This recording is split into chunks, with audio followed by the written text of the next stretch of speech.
Welcome to my YouTube channel Algorithm of Life। C programming tutorial की इस video series में पिछले video में हम लोगों ने स्विच केस के बारे में पढ़ा। इस वीडियो में हम लोग लूप कंट्रोल स्टेटमेंट्स के बारे में पढ़ेंगे। Loop control statements, it execute a statement or a set of statements for a particular number of times।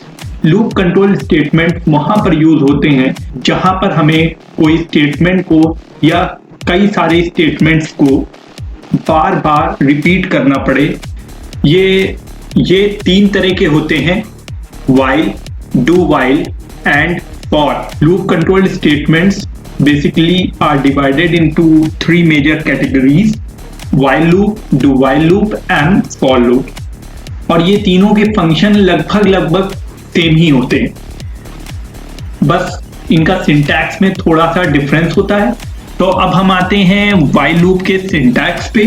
while loop का सिंटैक्स जैसा कि आप लोग देख सकते हैं कि while, उसके बाद ये ब्रैकेट रहेंगे, उसके अंदर एक्सप्रेशन या कंडीशन हम लिख देंगे और जब तक कंडीशन हमारी ट्रू होती रहेगी, तो ये जैसे इफ स्टेटमेंट था तो उसके अंदर आ जाता था, इफ स्टेटमेंट के ब्लॉक में आ जाता, तो वैसे ही while लूप के ब्लॉक में आ जाएगा और इसको रन करेगा और उसके बाद फिर से चेक करेगा, फिर से देखेगा अगर कंडीशन ट्रू हो रही है तो फिर से इसको रन करेगा और जब तक कंडीशन ट्रू होती जाएगी ये लूप चलता रहेगा।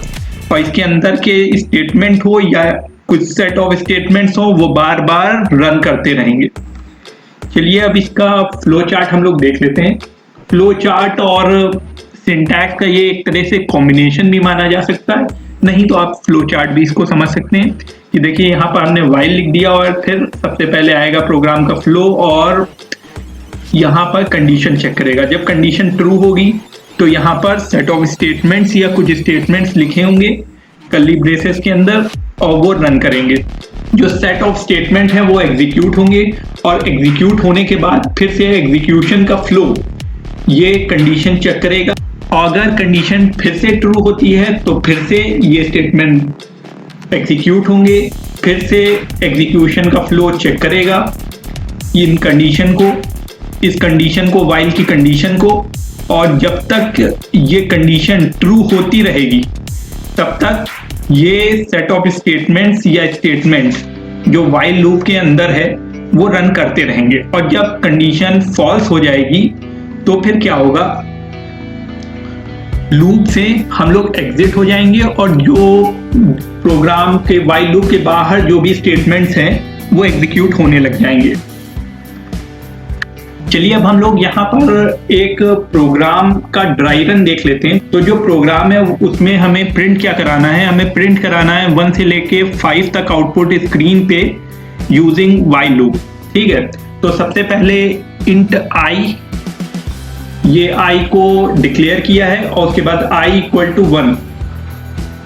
टू 1 यानी कि i को हमने 1 असाइन कर दिया, 1 वैल्यू असाइन कर दी। तो i में अब क्या चला गया 1 और i की वैल्यू क्या हो गई 1। तो उसके बाद क्या हुआ, while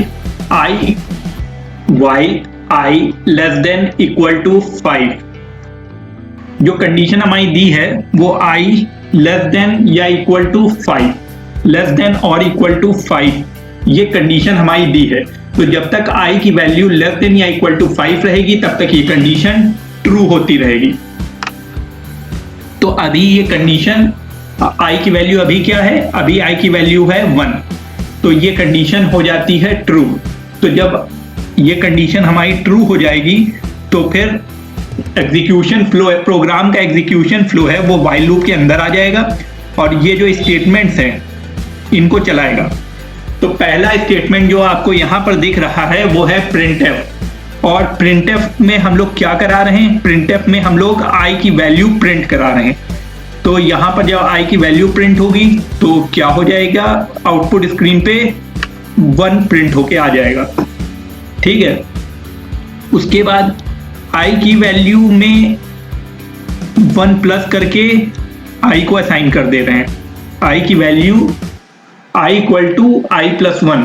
इससे क्या होगा, i की वैल्यू क्या थी 1, तो 1 प्लस 1 यानी कि 2 और 2 असाइन हो जाएगा i को। तो यहाँ i की वैल्यू इससे इंक्रीमेंट हो रही है। तो जब i की वैल्यू इंक्रीमेंट होगी तो i की वैल्यू हो जाएगी हमारी 2। फिर से यही लूप में जाएगा और 2 चेक करेगा, ये कंडीशन चेक करेगा ट्रू है कि फॉल्स है।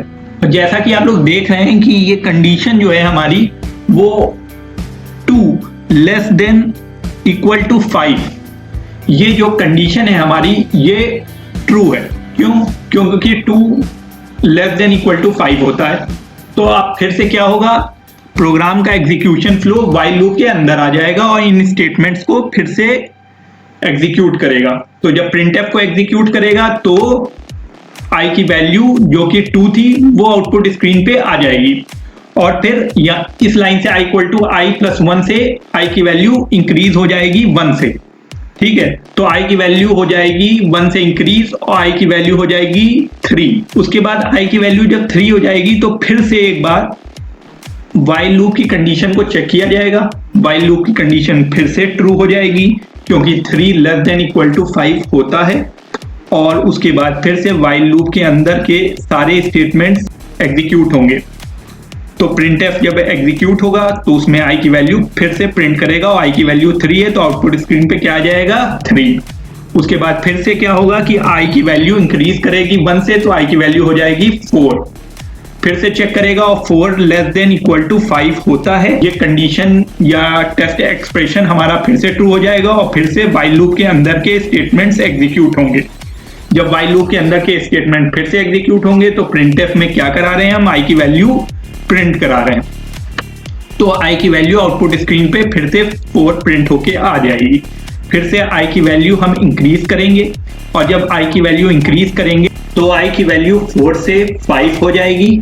और फिर से हम लोग एक बार कंडीशन चेक करेंगे और क्योंकि i की वैल्यू 5 है और कंडीशन है i लेस देन और इक्वल टू 5, तो यहाँ पर i की वैल्यू 5 है और कंडीशन में 5 इज इक्वल टू 5, ये मैच कर जाएगा और कंडीशन ट्रू हो जाएगी। जब हमारी कंडीशन ट्रू हो जाएगी फिर से अंदर के स्टेटमेंट एग्जीक्यूट होने लग जाएंगे और जब अंदर के स्टेटमेंट एग्जीक्यूट होंगे तो फिर से printf चलेगा और printf में हम क्या करा रहे हैं, i की जो वैल्यू है वो प्रिंट करा रहे हैं और i की वैल्यू 5 है तो 5 आउटपुट स्क्रीन पे प्रिंट हो जाएगा। और फिर से i की वैल्यू हो जाएगी 6 और 6 में क्या होगा कि जब हम फिर से कंडीशन चेक करेंगे 6 जब हो जाएगी तो जब हम फिर से कंडीशन चेक करेंगे तो 6 इज लेस देन और इक्वल टू 5, ये कंडीशन हमारी फॉल्स हो जाएगी क्योंकि 6 जो है वो 5 से ग्रेटर देन होता है, ना ही लेस देन होता है ना ही इक्वल टू होता है। तो यहाँ पर कंडीशन हमारी फॉल्स हो जाएगी और जो एग्जीक्यूशन फ्लो है प्रोग्राम का वो while लूप से बाहर आ जाएगा और हमारा प्रोग्राम टर्मिनेट हो जाएगा। चलिए अब हम यहाँ पर एक प्रोग्राम करके देख लेते हैं while लूप का, जिसका हम लोग ने पहले ही ड्राई रन कर लिया है। #include stdio.h और फिर #include conio.h, उसके बाद void main। void main के अंदर हम लोग एक वेरिएबल ले लेते हैं इंटीजर टाइप का i और उसको यहीं पर और i वेरिएबल को 1 असाइन कर देते हैं। उसके बाद हम लोग ले लेते हैं while लूप और while लूप में क्या कर देते हैं कि i is less than equal to 5।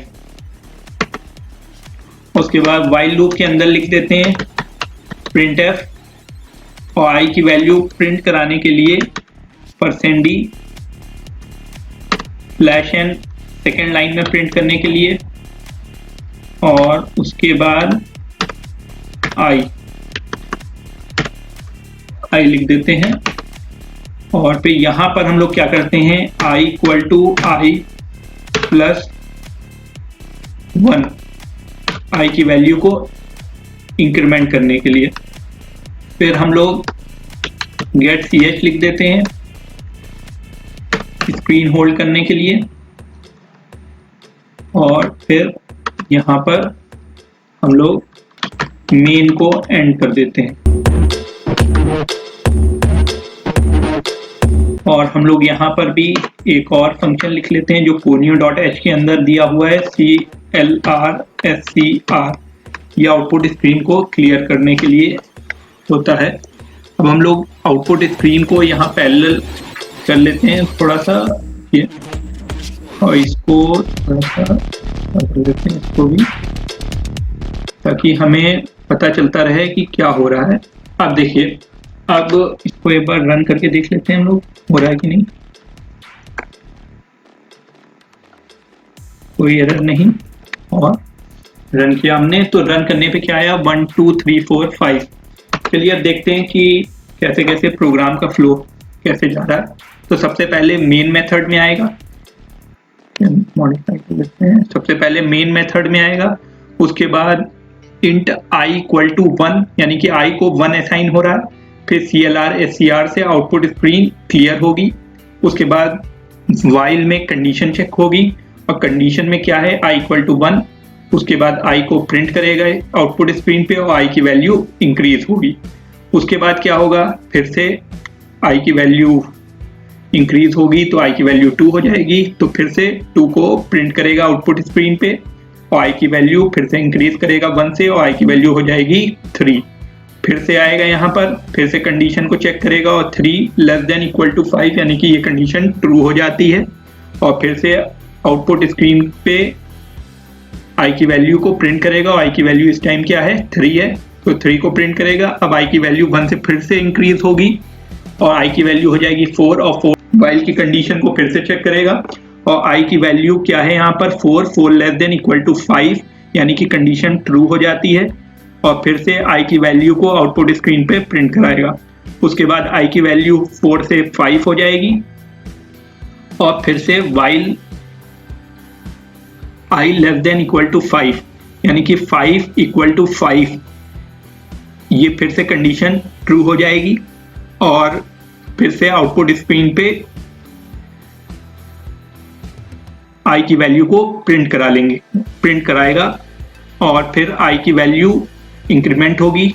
i की वैल्यू जब इंक्रीमेंट होगी तो i की वैल्यू हो जाएगी 6, और फिर से कंडीशन को चेक करेगा, और जब कंडीशन चेक करेगा तो ये वाइल लूप के बाहर चला जाएगा, और वाइल लूप के बाहर जब जाएगा तो गेट सी एच चलेगा, और गेट सी एच से स्क्रीन एक बार होल्ड होगी, और जब स्क्रीन होल्ड होगी तो हमको आउटपुट दिखेगा, और उसके बाद फिर मेन एंड हो जाएगा। अगर आपको हमारा ये वीडियो पसंद आया हो तो हमारे चैनल को सब्सक्राइब करें और बेल आइकन को क्लिक करें।